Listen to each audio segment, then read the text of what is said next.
안녕하세요. 공을반 열애전 제109가 티베트 멸교 17번째 진행하신 티베트 멸교는 즉신성불 자연해탈 과정을 기본으로 깔고 있으면서 산밀가지 신변 메커니즘을 적극적으로 활용을 하는 건데요. 이 산밀가지 신변이라고 하는 것은 중생의 삼업을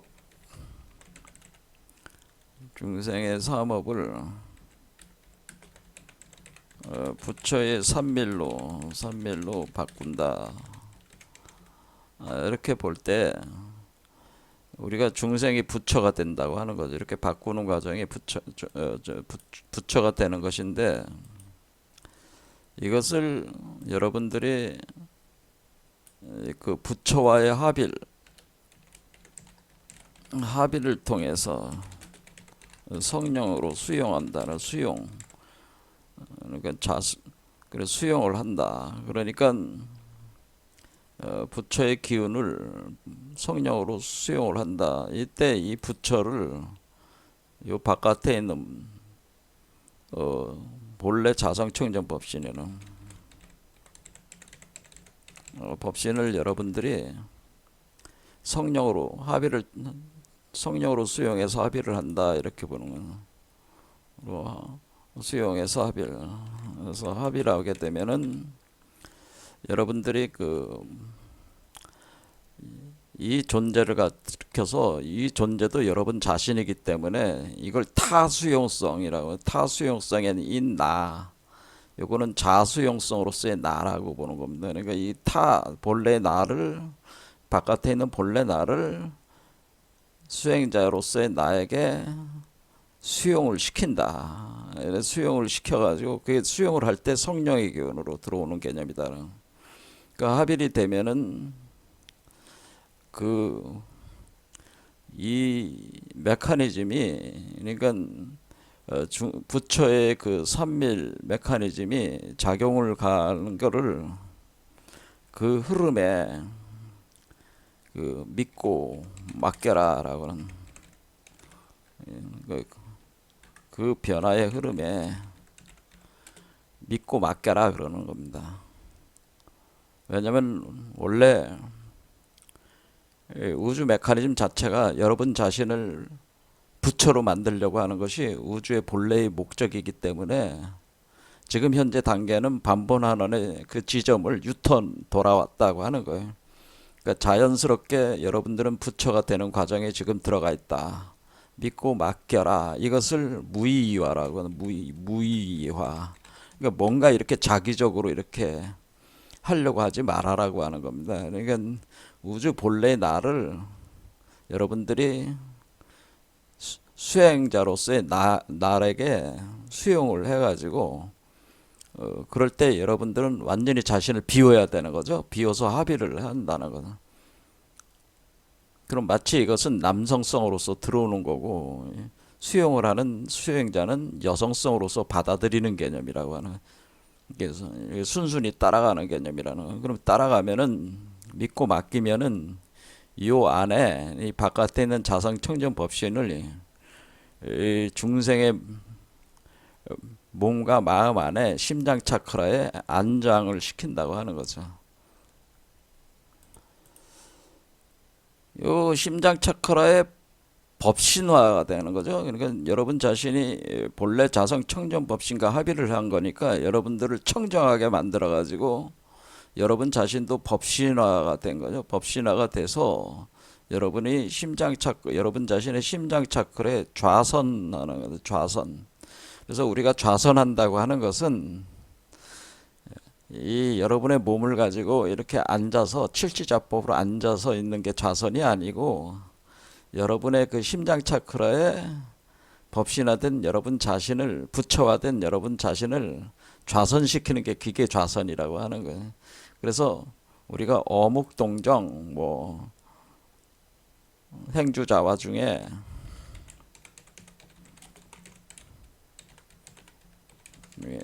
행주자 중에도 뭐예요? 좌선되어 있다고 볼 수가 있는 거죠. 그러니까 여러분들이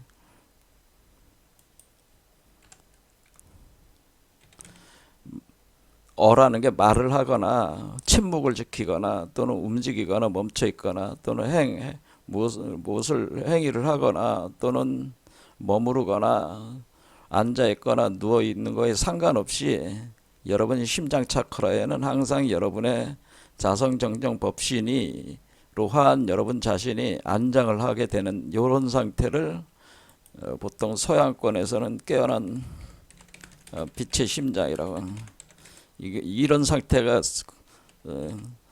성불을 한 거예요. 견성성불이라고 볼 수가 있는, 이런 상태가 견성성불이다라고 하는 겁니다. 그래 여기에는 뭐예요? 요 본래 자성청정 법신도 본래 나요. 여기 생성되는 것도 미래에 태어나는 본래 나요. 이거는 수행자로서 수행하는 나도 나다라고 하는 그것이 깔려 있는 거죠. 그러니까 이것이 우리가 자등명, 법등명 한다고 할 때 스스로 불을 붙인다고 하는 개념이 이런 거예요. 그러니까 이와 같이 요것도 나고 요것도 나고, 그러니까 과거에 나고 미래에 나고 현재에 나다라고는. 그래서 이것이 이런 과정 자체가 이것을 우리가 자등명, 법등명 과정이는. 그러니까 여기서 중요한 거는 여러분 자신을 완전히 비워가지고 합의를 시키는 거는, 합의를 시킨 뒤에 비웠다고 하는 것은 믿고 맡기는 거예요. 믿고 맡겨야 된다고 하는 변화에 믿고 맡겨라. 이 본래 자성청정 법신이 여러분을 부처로 만든다고 하는 거에 대해서 확신을 가지고 믿고 맡겨라, 그런 얘기입니다. 그럼 여러분이 변화한다. 그러니까 무의화라는, 그러니까 어떤 자기성을 배제하는, 자기하지 마라. 우리가 무엇인가 자기를 한다는 것은 나와 자기하고 있는 나와 자기를 당하고 있는 대상이라고 하는 두 개로 분별이 되는 거기 때문에, 지금 우리는 하나로 돌아가는 거기 때문에 그 자기성이라는 것 자체가 벌써 분별하는 마음에서 일어나는 거기 때문에 그런 걸 하지 마라, 그런 얘기입니다. 요거를 우리가 그 선법에서는 평상심이라고 하는 거다. 평상심. 평상심이라고 하는 것은, 평이라고 하는 것은 균형을 잡고 있다고 하는 겁니다. 그러니까 어디로 기울어지지 않았다고 하는 겁니다. 그러니까 자기성이 없다는 표현을 평상심으로 표현을 한 거예요. 무의화가 바로 평상심입니다. 이걸 기본으로 깔고 가면은 자연스럽게 신변이 일어난다. 여러분이 부처로 변하는 거죠. 부처로 변화할 때. 그런데 우리가 수행을 굳이 할 필요가 없다. 그래서 이걸 무수지수라고 하는 건데, 굳이 수행이 필요한 것은 아니다. 왜냐하면은 여러분 자신이 본래 나가 미래의 나와 현재 여러분 자신이 나라고 하는, 그 모든 게 나라고 하는 것을, 이치를 깨달은 사람은 굳이 수행할 필요가 없어요. 그 사람은 이미 무의와 평상심에 도달한 사람이.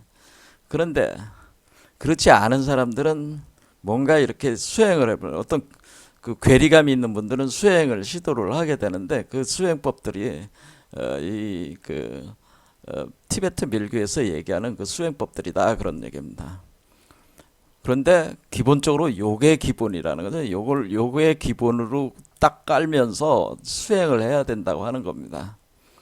근데 우리 어떤 만다라라고 하는 그 그림, 그렇죠? 그림을 관상한다거나 무드라, 여러분의 하나의 손이 하나의 세계를 표현해 주는 거니까, 이 이원적 세계는 두 개의 손으로 나눠지는 거죠. 그래서 실제로 이 손에 팔을 가지고, 손을 가지고 이렇게 그 어떤 결인을 한다고 하는데, 이 결인을 하는 걸 통해 가지고 이 중생이 부처로 신변하는 그 상태를, 여러분들이 추구하는 상태를 이렇게 몸의 손 모양으로 이렇게 표현을 해주는 거죠. 그럼 그 손 모양에 따라서 그러니까 현상으로 드러난다고 하는 거죠. 그것이 마하무드라, 대수인이다, 그런 얘기예요. 그래서 여러분들이 명상 메디테이션 명상을 직접 하시는 분들은 이렇게 수인을 결인을 해가지고 한 자세에서 메디테이션에 들어간다라고 하는 겁니다. 이걸 많이 활용을 한다. 그래서 여태까지 주로 그 이 수인이 무슨 의미인가에 대해서 계속 설명을 한 거죠. 자, 그래서 우리가 여기서는 여러분들을 텅 비게 만들어야 되기 때문에 텅 비워야지 하나로 합할 수 있단 말이에요. 여러분들을 깨끗이 비워야지 이게 들어오는 거지. 여러분들이 깨끗이 안 비우면 들어올 수가 없어요. 그렇죠? 이거 또 깨끗이 비워야 되기 때문에 이 과정에 필요한 것은 바로 공성이죠. 공성, 연기, 무자성에 대한 거가 이치적으로는 이거에 대한 해오, 그러니까 이치를 깨달아서 아는 걸 해오라고 합니다. 이해를 해서 아는 거를 이런 거에 대한 해오가 먼저 전제가 돼야 된다고 하는 거예요. 이렇게 되면은 여러분들이 이 과정에서 굉장히 특이한 그 환신 체험들을 많이 합니다. 나중에 이제 환신에 대해서 이제 같이 공부를 해보겠지만은 굉장히 특이한 마법, 초능력 뭐 이런 것들을 이제 체험을 하게 돼요, 몸으로. 그럴 때 여러분들이 이런 해오가 없으면은 이 그런 그런 상에 끄달려 가지고 집착이 돼 가지고 여러분들이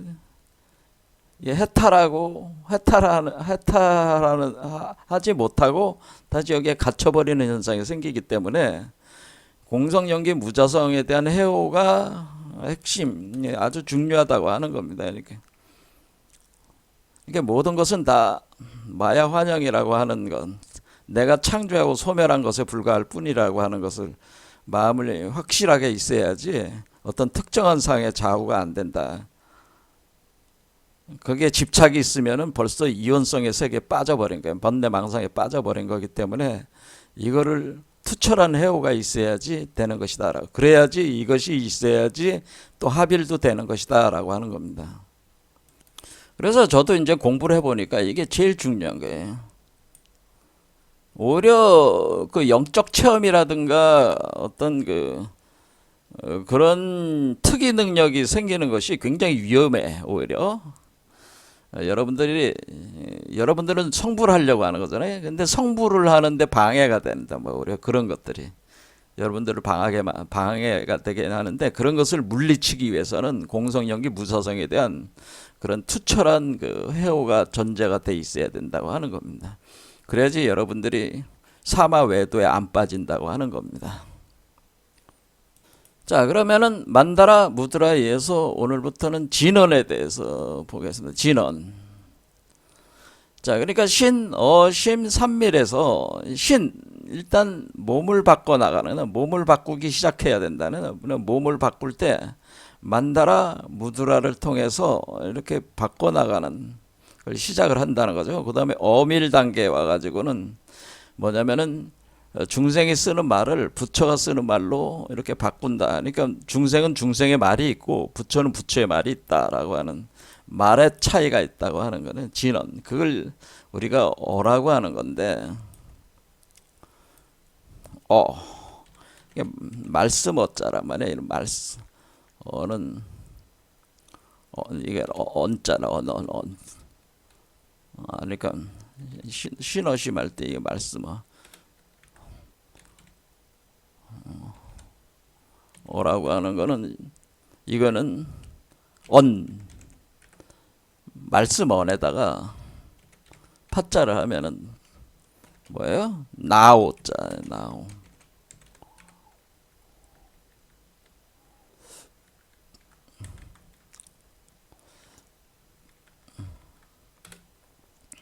그러니까 신어심 삼밀은 말씀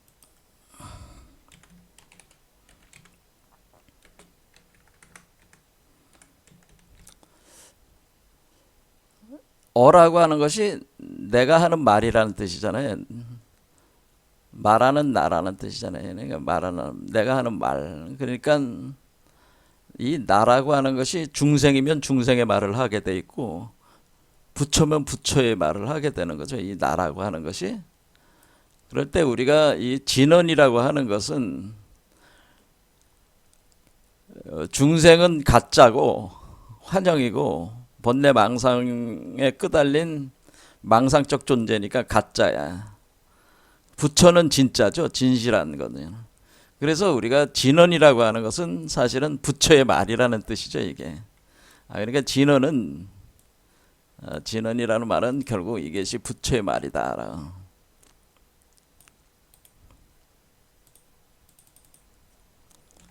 그러니까 진리의 말이라는 뜻이니까 진리는 누가 말을 하는 거예요? 그 부처가 얘기하는 거예요. 중생은 진리의 말을 할 수가 없죠. 왜냐하면 변내 망상에 사로잡힌 그 존재성이니까 그 중생은 중생의 말을 하게 돼 있고 그거는 가짜 말이고 가어가 되고 부처는 진어가 된다. 진언이 된다는 이렇게 부처 그러니까 진언이라고 하는 거 부처의 말, 부처의 말씀이라고 하는 거죠.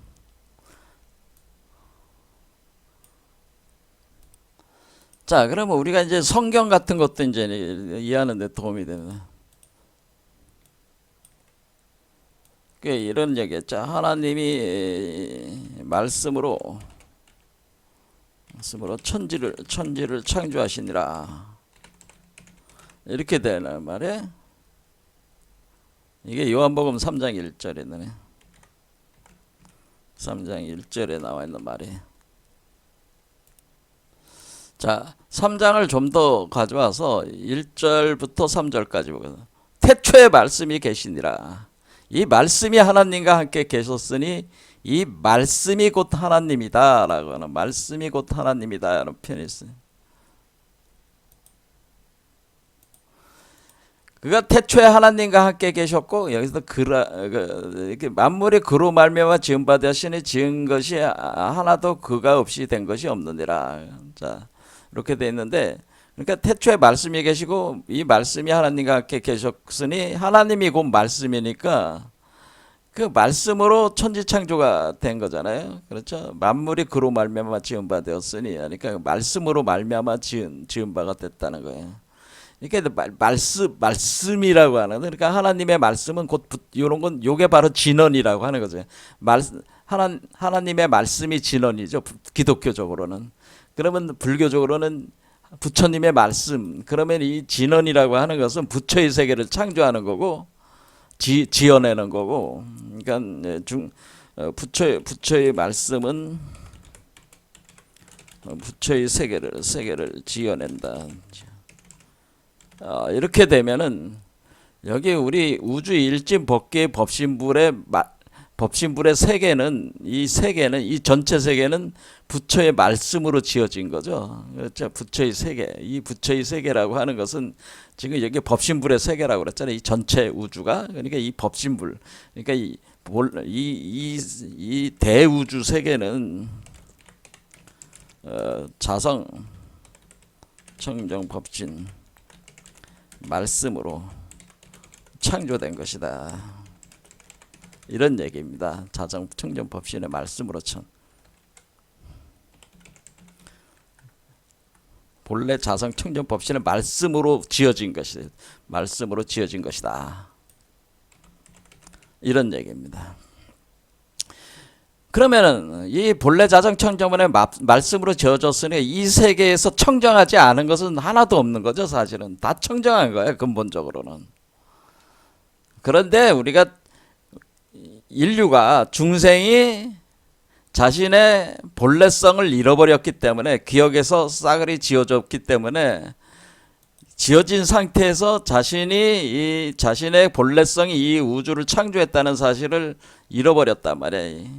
이게 중생들이 그 기억을 잃어버렸어요. 그래서 그 중생들은 자신이 이 대우주 세계를 창조자로서의 본성이 있다고 하는 것을 알지 못하고 자신의 세계를 지어내게 되는데, 그 지어낸 세계를 우리가 마야 환영 세계니 뭐 그런 식으로 거품의 세계니 그렇게 하니까 우리가 이 소우주는 중생의 말씀으로 창조된다라고 하는. 그러니까 우리가 지어진 것이다. 그러니까 이 우리가 살아가고 있는 이 세계는 중생의 말로 창조가 되는 말로 창조가 됐다. 이런 얘기죠. 자, 그래서 여기서 이제는 신화적인 얘기를 조금 해봐야겠습니다. 그러니까 원래 그럼 본래 우리가 부처였다 그랬잖아요. 원래 본래가 부처였으니까 원래 우리는 부처의 말씀을 그러니까 말이라고 하는 것은 서로 소통이 돼야 되는 소통. 그렇죠. 소통이 돼야 되는데 우리가 그 부처와 말이 서로 소통되던 때가 있었다네. 고대에는. 그러니까 그것이 그럼 왜 갑자기 우리가 소위 말해가지고 우리가 부처의 말을 알아들을 때가 있었다 이게. 그런데 지금은 우리가 중생은 말을 알아들을 수가 없어. 그러니까 우리 중생은 부처의 말을 알아들을 수가 없다 그런 얘기입니다. 지금 현재.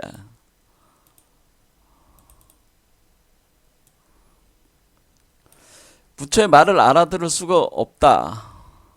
자, 오늘날 이제는 우리가 이제는 현대 그 철학에서 가장 많이 발전을 한 것이 요즘에 현대 철학에서 언어학이 굉장히 많이 발전이 있었다고.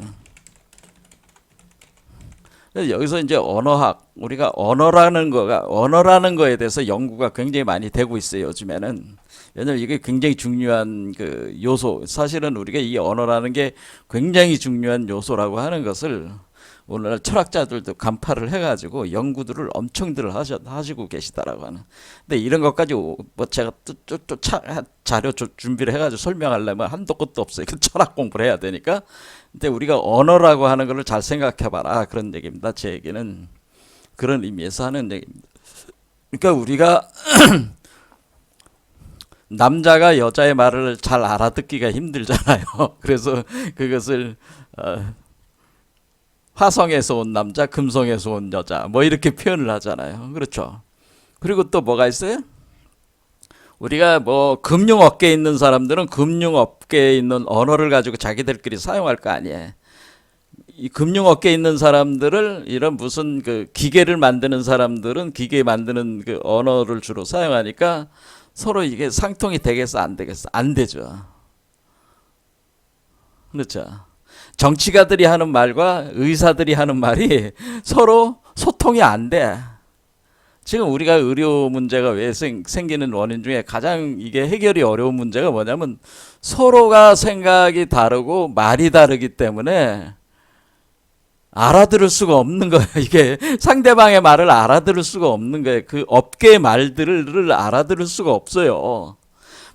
상대방이 말을 하는데 그 말의 의미를 알아들을 수가 없다고 하는 거예요. 알아들을 수가 없다. 그런 얘기입니다. 마치 이와처럼 우리가 중생이 부처의 말을 알아들을 수가 없어요. 그런데 정치가들은 정치가의 논법으로 정치적인 어휘를 구성을 해가지고 설명을 할 거 아니에요. 어떤 세계를 표현을 할 때.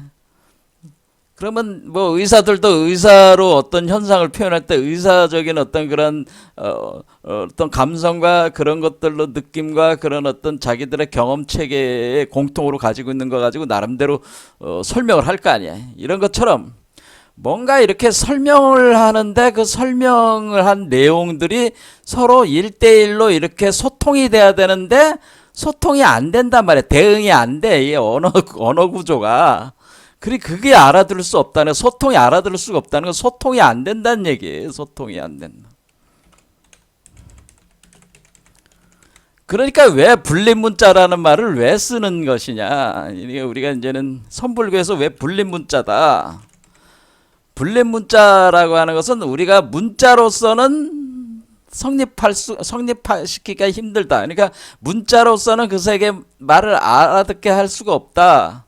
뭐 그거를 우리가 이제는 뉴턴 역학이라는 게 있고 우리가 이제는 아인슈타인의 네, 상대성 원리 바탕한 상대성 역학이라는 게 있다고 생각을 해보자고요. 그러면은 뉴턴 역학에 있는 사람들은 이 사람들은 아인슈타인의 상대성 원리에 바탕한 역학이 이해가 안 돼. 사실은 이거를 계속 고수를 하고 있는 나는. 그럼 어떻게 돼? 자신의 그 시간과 공간과 그런 시공간에 대한 빛에 대한 거 또는 전자기하까지 합쳐야 되니까 그런 것들을 요소들을 결합을 해서 제 이해를 통해 가지고 이걸 알 수가 있는 거 아니에요. 마찬가지로 우리가 뉴턴 역학 범위에 있는 중생이 아인슈타인의 상대성 원리를 구사하고 있는 부처의 말을 알아들을 수가 없는 거죠. 이 알아들을 수가 없는 거야. 그러니까 아무리 여기서 논리를 만들어 가지고 이 세계를 설명을 해보려고 해도 설명이 안 되는 거예요. 그래서 분리문자인 거예요. 그러니까 말로 전하기 힘들다고 하는, 거의 말로 전하기가 힘들다. 말을 해가지고는 전하기가 힘들다고 하는 겁니다. 그래서 알아들을 수가 없다. 이게 소통의 문제라고 하는 겁니다. 소통이 안 된다고 하는 겁니다. 그래서 선사들이, 우리가 선불교하는 선사들이 분리문자, 그러니까 우리가 인간들의 평범한 삶을 반영하고 있는 우리 인간들이 쓰는 언어를 가지고는 부처의 세계를 설명할 수가 없다. 그렇게 되는 거죠. 그런데 설명할 수 없는 거를 설명해 보려고 하는 건데, 그 설명해 볼 수 없는 거를 설명해 본다. 이렇게 할 때 그것을 방법을 뭐를 쓰는 거냐면은, 그러면은 우리가 그 평범한 사람들의 그 중생들이 쓰는 언어를 가지고 상징과 비유의 형식을 통해서 형식으로 바꿔서 설명한다. 이렇게 되는 겁니다. 그러니까 알아들을 수가 없으니까 상징과 비유로 설명을 하게 된다는 거죠. 근데 그거를 중생의 언어를 재구성을 해가지고 상징과 비유의 형식을 통하면은 그 기존에 있는 그 중생들은 굉장히 이상한 세계를 이제는, 왜냐면 그려내는 세계가 굉장히 이상하다. 이상한 세계, 이상하고 기묘한 세계가 될 수밖에 없는 거예요. 언어로 이러한 세계입니다. 그러면은 그 이상한 세계다. 자기가 체험해보지 않은 세계란 말이에요. 오늘날 이게 지금 인류가 이러한 상태에 들어가는 거예요. 양자역학이 지배하는 세계는 우리 인간의 그 상식으로 통하지 않는 세계야.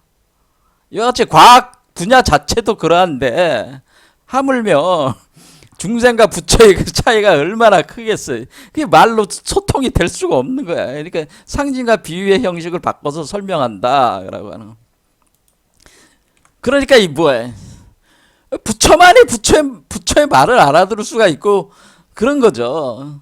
단지 아인슈타인 원리를 아는 사람은 뉴턴의 역학을 알듯이 부처는 중생의 말을 알아듣는데 중생은 부처의 말을 알아들을 수가 없다는 거예요. 그러니까 그 중생의 그 사고 범위를 넘어서는 부처의 세계는 표현된 어휘를 알아들을 수가 없다, 그런 얘기입니다. 자, 그래서 우리가 이제는 그 유명한 그 얘기가 뭐냐면은, 이제는 우리가 바벨탑 사건으로 우리가 언어가, 그런데 문제는 또 언어가 뭐가 있어요. 우리 중생들이 쓰는 언어라고 하는 것은 뭐 영어도 있고 뭐 중국어도 있고 일본어도 있고 우리 한국어도 있고 언어들이 많잖아요. 그러니까 하나의 언어를 쓰는 것도 아니잖아. 그리고 각 지역마다 틀리고 각 시대마다 틀리고 발음이 틀리고 의미가 틀리고 하니까 굉장히 복잡해지는, 그 문화에 따라 그 의미도 다 틀리고 이렇다 이게. 그거 뭐가 된 거야? 분열이 된 거죠. 이렇게 이해가 될 수가 없게끔 분열이 된 거야. 그거를 표현해 준 게 바벨탑 사건이라고 하는 거죠. 바벨탑 사건이 원래 이 바빌론 지방에 가면 이제 바벨탑을 거기다가 이제 지으려고 한 사람이 이제 니물롯이라는, 성경을 보면 니물롯이라는 존재가 있습니다. 그 존재가 그 처음에 바벨탑을 딱 지을 때 전 세계로부터 수많은 사람들을 끌어와서 노동을 시켜가지고 바벨탑을 지을 때 그들은 서로 같은 말을 썼다 그러는 거예요. 그런데 바벨탑을 어느 정도 지으니까 위에서 하늘에서 이놈들이 그 바벨탑에 타고 올라와가지고 하늘까지 올라오려고 하는구나. 납두질 않고 바벨탑을 무너뜨렸다는 거죠. 그러면서 그 사람들을 어때 언어를 서로 다르게 만들어가지고 다 흩어버렸다. 그런 신화가 있어요. 또 우리 한국에도 마고신화라는 게 있는데 한국에 마고신화도 보면은 원래 우리 인류가 언어가 다 소통해 가지고 다 알아들었는데 오미의 변이라고 하는 변 사건 이후로 이때 뭐라고 표현했냐면은 오금이 변해서 토사가 되었다. 이런 표현을 썼단 말이에요. 오금이 변해서 토사가 되어 가지고 더 이상 하늘의 말을 알아들을 수가 없었다고 하는 서로 알아들을 수가 없고 그 하늘의 말을 통해서 이렇게 서로 얘기를 했으니까 서로가 서로의 말을 알아들을 수가 없다는 거예요. 서로의 말도 알아들을 수가 없었다. 그러니까 서로 언어들이 다 달라진 것이 오금이 변해서 토사가 돼서 그런 것이다. 뭐 그런 얘기가 있는 거예요. 그러니까 이것은 다른 측면에서는 뭐예요? 분열이 일어나는 거죠. 그러니까 이렇게 우리가 이원성의 세계로 분열이 되듯이 이 2가 4가 되고 4가 8이 되고 이렇게 분열돼 나가는 거예요. 계속 이 세계는 확장돼 나간다고 하는 거는 이 분열돼서 나간다는 거예요. 계속 이런 식으로. 그러니까 달라짐이 다르다는 이 차이, 디퍼런스가 계속 늘어나는 거죠. 차이가 계속 발생하는 거예요. 차이가 계속 쌓여가는 거예요. 차이가. 그러니까 차이가 계속 쌓여가지고 서로 다름이 쌓여 나가는 거야. 다름. 그러니까 서로 다른 것끼리는 소통이 잘 안 되는 거야. 이게 소통이 잘. 그걸 대표적으로 그걸 이원성으로 해서 음과 양이다 그렇게 표현하는 것뿐이지 서로가 차이가 나니까 그러니까 우리가 뭐가 있는 거야? 몸과 마음도 서로 소통이 안 돼. 아주 인간으로 그냥 중생의 그걸로 보면 몸과 마음이 소통이 안 된다라고 하는 겁니다. 여러분의 몸과 마음도 소통이 잘 안 돼. 언어가 소통이 안 되다 보니까 마음 먹은 대로 몸이 안 움직여져. 그런 상태라요. 이게 인류 자체가 몸과 마음도 분열이 돼 있는 상태란 말이에요. 또 마음도 분열이 돼 있어요. 그러니까 얘도 분열이 쌓인 거야 이게 지금. 자, 그럼 이 언이라고 하는 것은 그러면 어떤 형태로 나타나는 거예요? 우리가 그럼 말씀 언이라고 하는 것은 우리는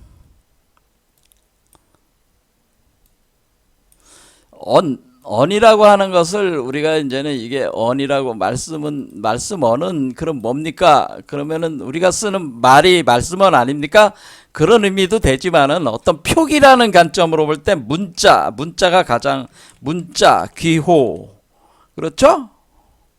문자와 기호 그리고 그림 뭐 부적 뭐 상형 문자가 그림이잖아요. 그러니까 부적도 그것도 소통하기 위한 거예요. 신과 인간이 소통하기 위해서 만든 거 부적. 어떤 프로그래밍 코드. 요즘에는 코드라고 그러죠. 코드 체계. 그러니까 우리가 이 말씀을 구성하는 우리가 말을 표현을 할 때 우리가 뭐 우리 한글도 한글을 창제를 했다고 하는 거 한국 말을 만들었다는 게 아니고 말을 표현할 수 있는 문자를 만든 게 세종대왕 아닙니까? 근데 문자 기호로 이렇게 그 표현을 하는 것이다. 그래서 문자, 기호, 그림, 부적, 코드 이런 걸로 이제는 우리가 표현해 볼 수가 있는 거죠. 등등 이런 거란 말이야.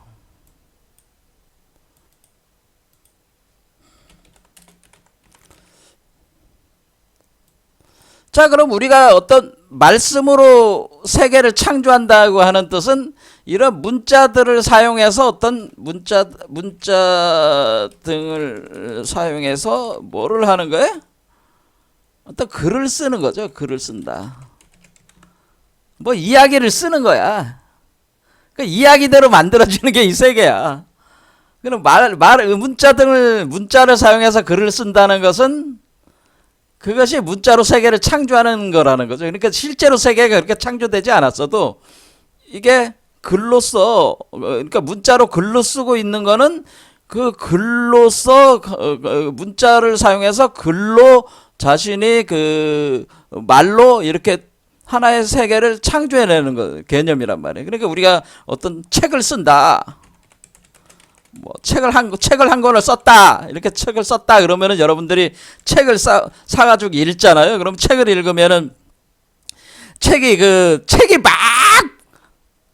이 문자 등을 사용해서 글을 쓸 때 뭐를 써요? 무질서하게 쓰는 게 아니고 어떤 질서 구조가 있다라는, 여러분들이 질서 구조라는 건 뭐예요? 맥락이 있다는 거죠. 맥락. 그 개념, 맥락 이런 것들이 통해야지 서로 읽어질 거 아니야. 개념, 맥락 등등 뭐 이런. 이게 있어가지고 책을 썼다라고 하는 것은 하나의 세계를 만들었다 그런 개념이야. 자, 그러면 책을 써서 만들어서 하나의 세계, 그러니까 가상의 세계, 이걸 뭐라고 그러는 거 오늘날? 이걸 가상의 세계라고 하는 거다. 가상의 세계. 우리가 이래서 문자를 가지고 우리가 그 글로 써가지고 하나의 책을 써냈다 할 때 뭐 책을 뭐 반지의 제왕 이렇게 쓰면 반지의 제왕이라는 세계를 창조하는 거야. 그 세계가 가상 세계죠. 그렇죠? 그걸 영화로 만드는 거잖아요. 가상 세계를 영화로 그런 거잖아요. 그와 같이 이런 이치로 우리 현재 우리 창조된 이 세계들은 사실은 부처의 말로서 진언으로서 창조 소멸된 것이다라고 하는. 그와 마찬가지로 인간이 자신의 언어를 문자를 사용해서 이렇게 글을 쓰고 책을 쓰고 하는 것은 어떤 가상의 세계를 창조하는 것과 같다고 하는 것입니다. 그렇겠죠? 그래서 가상의 세계를 이렇게 창조한다. 이것을 현실화시키면은 그것이 하나의 구체적인 현실된 세계가 되는 거죠. 자, 그러면은 여기에 그러면 우리가 뭐를 알 수 있냐면은, 그럼 우리가 글이라고 하는 이 문자, 기호, 그림, 부적, 코드는 사실은 우리의 마음을 문자화해가지고 표현한 것이잖아요. 그러니까 우리가 마음을 문자화해서 표현한 것이다. 그러니까 마음을 문자화하는 거예요. 마음을 문자화해서. 그러니까 여러분들이 어떤 생각을 할 때, 여러분들이 어떤 마음을 나는 어디 아프다 할 때 아프다 하는 이런 마음과 느낌이 있으니까 그것을 표현한 거 아니겠어요? 또 무슨 생각을 표현할 때 문자로 여러분들이 되게 이렇게 문자로 이렇게 표현을 할 수밖에 없잖아. 그 상태를, 마음의 상태를. 그렇죠? 그러니까 우리가 마음의 상태를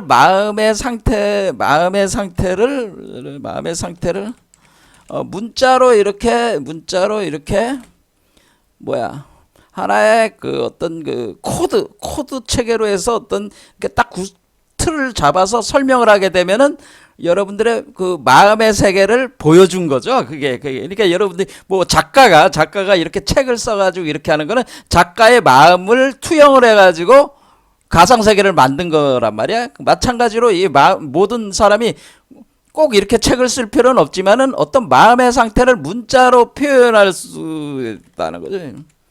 표현할 수 있다.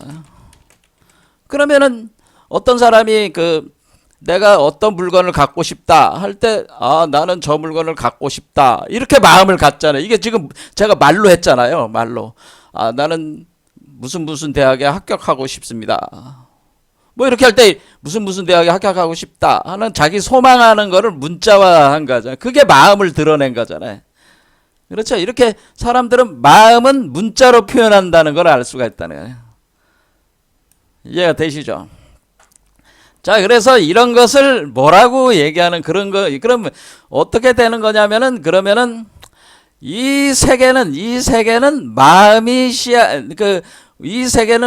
우리가 마음이 현실화가 됐다. 그러니까 우리가 불교 사상의 핵심이 뭐예요? 일체유심조잖아요.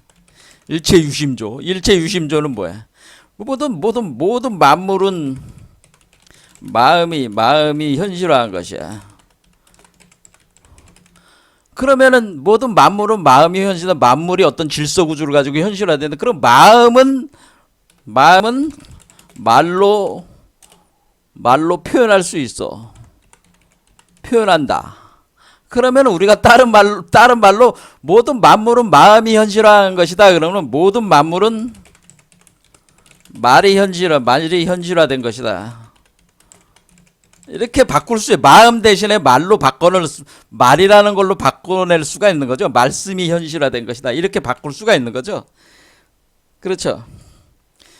근데 영어를 쓰는 사람은 영어로 여러분들의 생각과 마음을 표현을 하고, 한글을 쓰는 사람도 한글로 이렇게 표현하고, 또 그림을 잘 그리는 사람은 그림으로 표현하고, 그렇죠.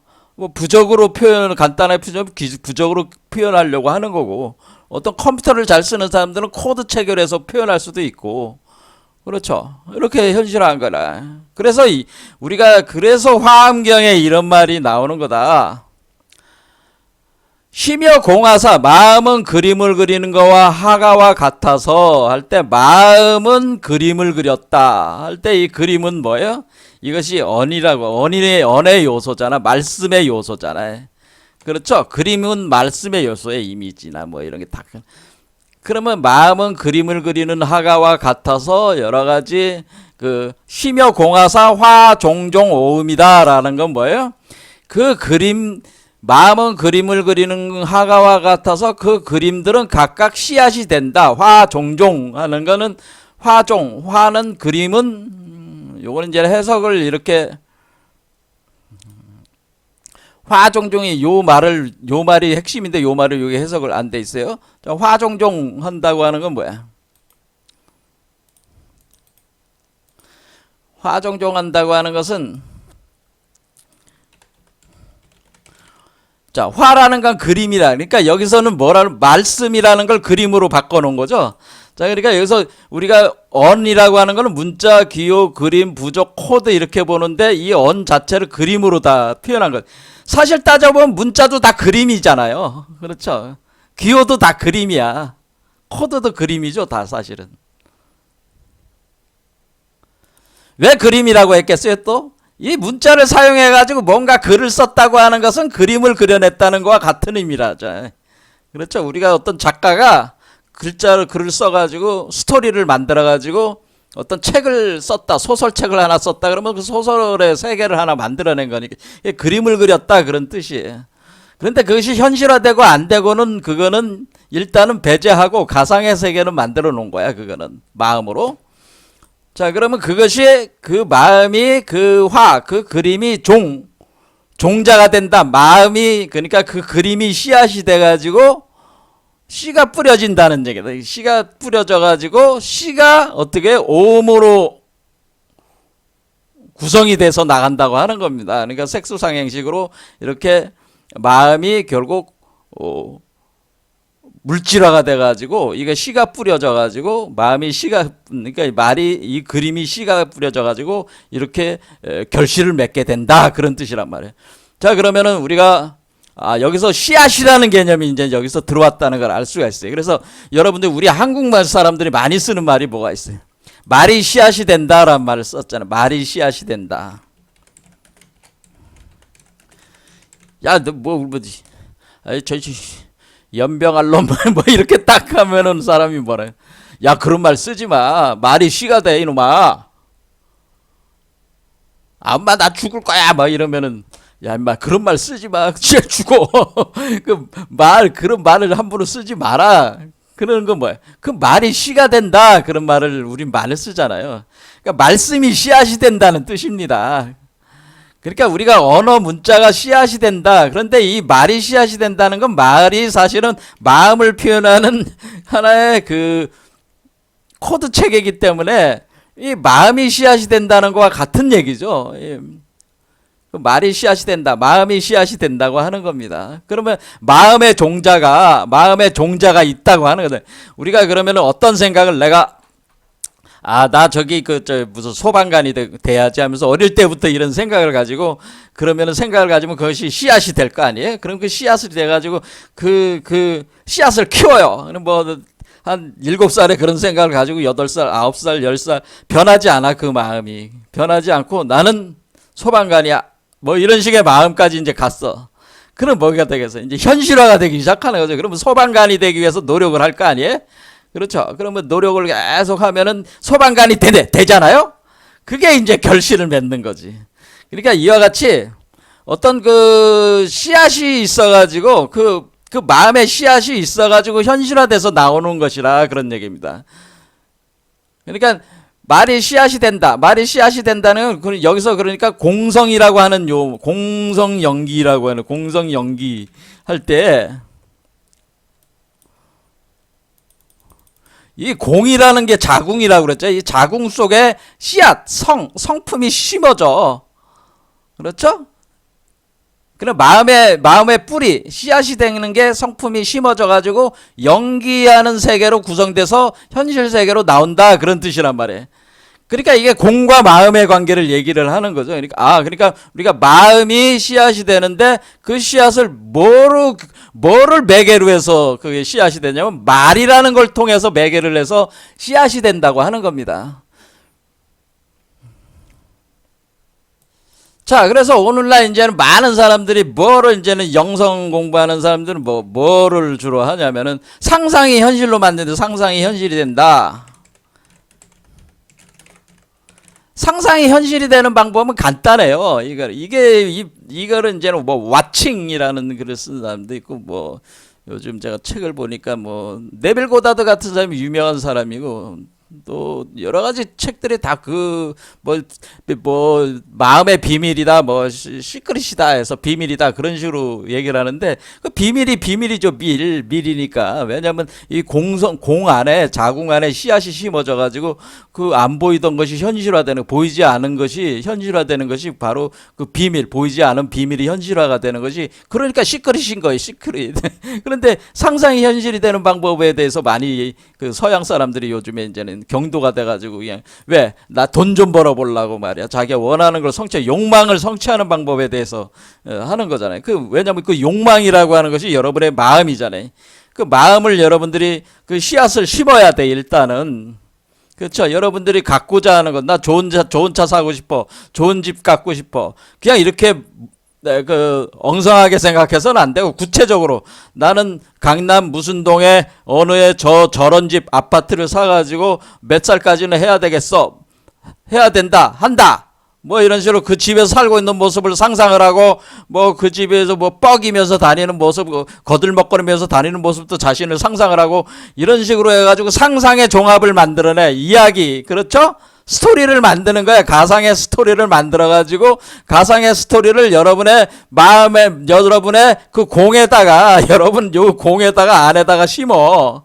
그렇죠? 그러면 그것이 씨앗이 뿌려진 거야. 여러분이 그런 마음을 갖는 순간에, 구체적인 마음을 가지면 그 씨앗이 계속 씨앗이 뿌리를 내리면서 자랄 수 있어. 그런데 막연하게 나는 그냥 좋은 집에서 살고 싶어, 100억 벌고 싶어, 이렇게 해가지고 되는 게 아니고 구체적으로 생각하라, 그런 얘기지. 구체적으로. 그럼 구체화돼서 이미 한마디로 가상 세계를 실제로 만들어. 그리고 그걸 믿어. 아까 제가 뭐라 그랬어요? 믿어. 그렇죠. 믿어. 믿고 맡겨라, 그런 얘기지. 믿고 맡겨라. 그러면 이 본래 면목이 다 해준다, 그런 얘기예요. 사실 이거 얘기한 거예요. 그러니까 욕망을 믿고 맡겨. 예? 그럼 그 욕망대로 실현이 돼. 그런데 그 욕망을 엉성하게 그리지 말고 아주 구체적으로, 마치 소설가가 소설을 쓰듯이 아주 구체적으로 구상화해가지고 그것을 하나의 씨앗으로, 그러면 그것이 하나의 탄탄한 씨앗이 되는 거야. 그럼 그것은 좋은 밭에다가 씨를 뿌린 거와 같단 말이야. 근데 엉성하게 마음을 가지면 실현이 안 되는 거야. 그리고 그것이 된다는 확신, 믿음을 가지고 있으면은 언젠가는 그 결실을 맺는다고 하는 겁니다. 모든 그 작용이 그 결실을 맺게끔 여러분들을 이끌어 간다고 하는 겁니다. 이것도 무의화야. 이것도. 근데 저는 이런 방법을 권장해 드리고 싶지는 않습니다. 그런데다가 에너지와 시간을 쓰느니 예, 저는 그런데다가 우리가 에너지와 시간을 쓰는 게 아니고 뭐냐? 우리는 그 욕망 중에서 어떤 욕망을 추구하는 거예요? 우리는 부처가 되려는 욕망을, 부처가 되려고 하는 것도 욕망이야, 그것도. 그러니까 이제 부처가 되려는 욕망, 부처가 되려는 욕망의 그 씨앗을 구체화해서 뿌려라라고 합니다. 뿌려라. 자, 이런 얘기입니다. 그러면 구체화된 욕망이 되는 씨앗을 뿌려. 그러면은 부처가 되려는 욕망의 씨앗을 뿌리는 거를 이 말의 구조가 돼 있는데, 그러면은 우리 불경, 그러면 여러분들이 딱 이 불경이라고 하는 이 수라라고 하는 것들이 다 부처가 되는 방법을 가르쳐 주는 거 아니겠습니까? 그럼 뭐 내가 화엄경을 읽는다, 뭐 법화경을 읽는다 하면은 그 부처가 되는 방법들이 거기 다 있단 말이야. 그런데 그거를 너무 내용이 많고 이거를 다 외우고 다닐 수도 없고, 이거 뭐 읽어도 모르니까, 그러니까 어떻게 돼? 우리가 이제 예전에 서로 이렇게 의사소통을 할 때 문자를 어떻게 해요? 이렇게 비밀 코드로 만들어서 전신 모로스 부호라는 게 뭐예요? 꼭 필요한 말만 보내는 거죠. 그렇죠. 여기서 A팀과 B팀이 싸워가지고 A팀이 이겼다라고 하는 거를 이쪽 동네에서 저쪽 동네 예전에 직접 전화가 안 될 때, 전신만 될 때는 어떻게 A팀이 B팀을 이겼다라고 하는 것을, 몇 대 몇으로 이겼다고 하는 것을 A팀이 B팀을 몇 대 몇으로 이겼다 이렇게 보내는 것보단 A에다가, 그러니까 이겼다는 걸 일단 어떻게 표현해서 보내는 게 제일 좋겠어요? 우리가 모르스부호로 만들 때 A, B 이렇게 해서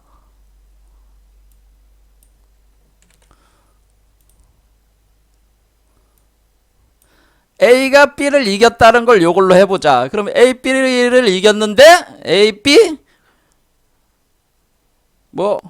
앞에 있는 거를 3대 2로 이겼다. 그럼 3대 1로 이겼다. 그럼 A3, B1 해서 요 문자 하나, 둘, 셋, 넷, 다섯 개 문자만 보내면 되잖아요.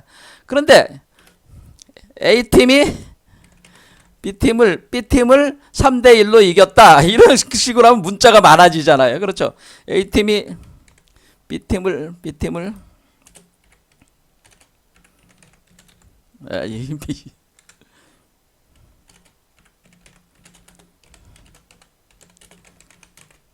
이렇게 하면은 어떻게 돼? 이거 글자가 많아지잖아. 하나, 둘, 셋, 넷, 다, 요거 비어있는 공간까지 세야 되니까 숫자가 많아져. 그럼 이거는 비용이 적게 들어. 이렇게 예전에는 그 글자 수에 따라서 돈을 받았으니까. 그럼 어떻게 하겠어? 최대로 축약을 해가지고 보내겠죠? 요걸로 보내겠죠? 요걸로 보내주면은, 받아보는 사람이 그냥 딱 봐도 알잖아요. 그런데 A팀이 B팀을 3대 1로 이겼다. 이 문장을 보내면은 돈이 벌써 몇 배야. 한 3배는 돈을 더 내야겠구만. 그러니까 이렇게 되니까 이 얘기는 뭐냐면은 우리가 어떤 정보를 보내는데 모든 정보가 필요한 게 아니라는 거죠. 여기에 이렇게 들어와 있는 문자들이 다 필요한 게 아니고 다른 것들은 부수적인 거고, 요것만 핵심적으로만 들어가는 핵심 코드만 있으면 되는 거 아니야. 그러니까 축약하고 압축해가지고 보낸다 그런 얘기입니다. 그러면 우리가 불경이라는 거, 화엄경이나 법화경을 그 수많은 만자, 1만자 정도 돼. 한자로 1만자 정도 된다. 1만자 정도 되는 거를 어떻게 해야 돼? 한자로 1만자, 반야신경 같은 경우만 보려도 반야신경이 지금 그 제목까지 해서 270자란 말이야. 그럼 반야신경 270자를 보낸다. 이렇게 할 때 뭐야? 그렇게 하지 말고 바냐 바라밀다 요 글자만 보내주는 거야. 그냥 바냐 바라밀다 그러면 하나, 둘, 셋, 넷, 다, 일곱, 여덟 글자만 또는 바냐바라밀 또는 이거를 뭐냐면 옴마니밤메움. 우리가 부처가 되는 방법 옴마니밤메움. 옴마니밤메움 6글자만 딱 보내줘. 그럼 반야신경 270발자 보낸 거 효과가 똑같아. 그럼 옴마니밤메움만 보내도 되겠죠. 이와 같이 우리가 진언이라고 하는 거는 뭐야? 이 경을 다 외워가지고 읽을 수가 없으니까 이것을 아주 압축해서 골수만 딱 만들어가지고 한 거예요. 그러면은 내가 옴마니밤메움 하는 순간 반야신경 270자의 내용이 다 들어가 있는 거예요, 사실은. 이해가 돼서. 그리고 왜 진언을 사용하는지 알겠죠. 그러니까 이제 그래야지 이렇게 여섯 글자로 딱 만들어야지 사람들이 누구나 다 외울 수 있을 거 아니야. 그럼 옴마니밤메움 하면 옴마니밤메움이라는 걸 계속 여러분이 외우면 뭐야? 옴마니밤메움이라고 하는 그 말씀 반야신경 270자가 그대로 여러분 몸 안에 씨가 뿌려져 가지고 그것이 현실화가 된다, 그런 얘기죠. 그게 진언이라고 하는 거죠. 그러니까 어떻게 되는 거예요? 그러면은 우리가 우리가 공성연기니까 우리가 자궁에다가 씨를 마음에 씨를 뿌려야 되는데 우리가 어떻게 돼? 이 본래 자기를 내가 받아들여 가지고 내가 하나로가 돼 가지고 이렇게 부처가 된다. 이거를 뭐 광명진언 뭐 이런 걸로 해 가지고 이렇게 외운다 이거야.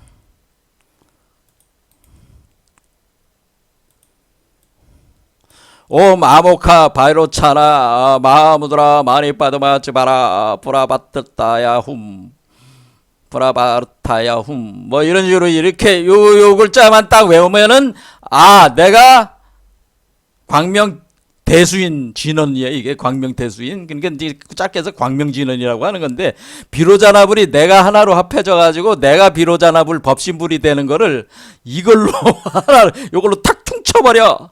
그러면은 그러니까 이거 지금 부처와 내가 합의를 해가지고 내가 부처가 된다고 하는 거는 이 광명진언으로 그냥만 딱 외우면은 이게 그냥 이 모든 작용, 그러니까 화엄경, 법화경이 뭐 팔만 대장경의 내용을 다 요 글자 안에 다 압축을 해가지고 이렇게 보낸다 이거지. 이렇게 딱 압축해서 보내듯이. 그럼 여러분들이 이걸 계속 반복하면은 그게 뭐예요? 그것이 여러분의 이 자궁에 씨가 심어지는 거고, 씨를 자라게 하는 거고, 씨를 길러서 열매를 맺게 하는 거를 이 진언을 계속 외우면은 어때?